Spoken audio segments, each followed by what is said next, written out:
A very good day to you and welcome to this video in which I'm going to talk about a Terminator plot hole that concerns every single sequel, including Terminator 2 Judgment Day, which of course was by James Cameron himself, who also wrote and directed the very first Terminator movie.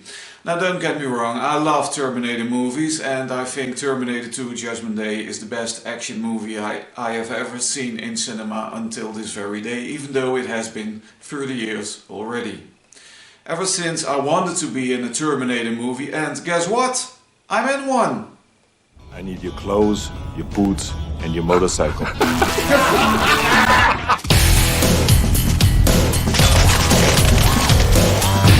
problemo.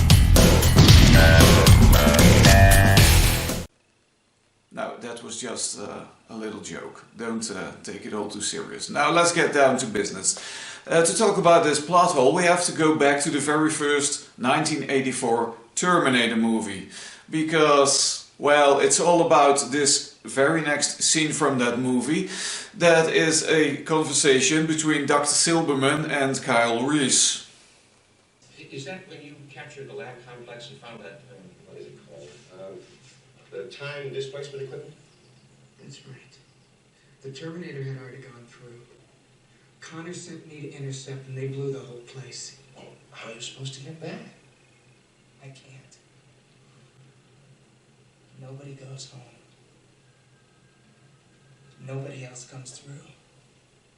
It's just him and me.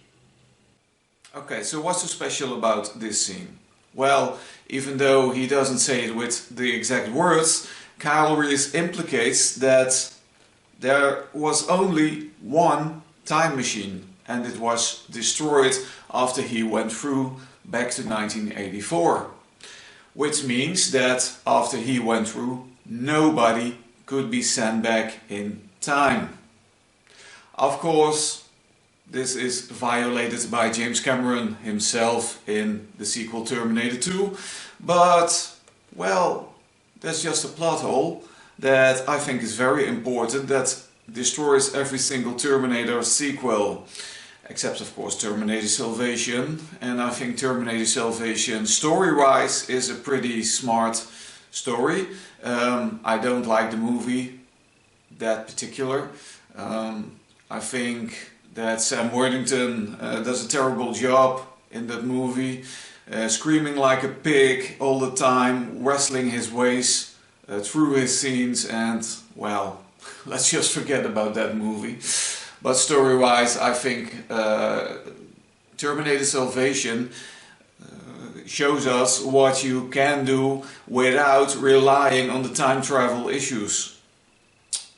Even though there are a lot of many other plot holes, including in Terminator 2, like the T-1000, who is made of liquid metal.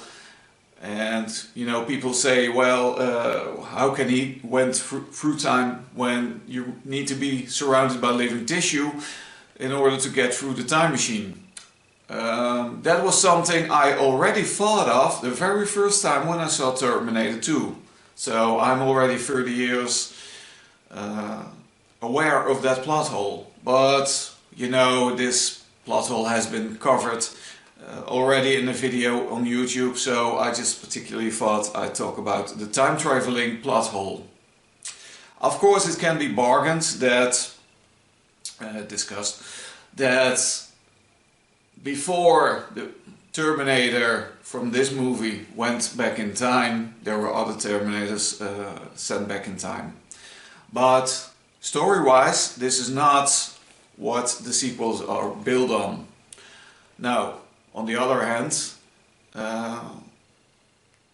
it actually builds up the fact that the time machine was never destroyed, or there were more time machines, and that you can travel in time every time you'd like to, actually. James Cameron has discussed the topic of time travel movies and within the Terminator franchise, and he quoted that the Terminator movies were never about time traveling. He said it flirts with the issue of time traveling, but it was never about time traveling at all. with that in mind, I think story-wise that Terminator sequels should not be about time traveling, and story-wise it should be something like Terminator Salvation or the Sarah Connor Chronicles, which has some premise. You know, it gave us a good story, other things to deal with, and especially the development of Skynet, which evolves actually within that storyline. So think about it. The scene that I showed you, the conversation between Dr. Silberman and Kyle Reese, it points out a plot hole that that time traveling was absolutely not possible anymore after Kyle Reese went back in time. So think about it. I'd like to thank you for watching. Of course, I'm not out here to spoil your joy of watching Terminator movies at all. I love them. I still like to watch them. And well, every single Terminator movie has its flaws. And well,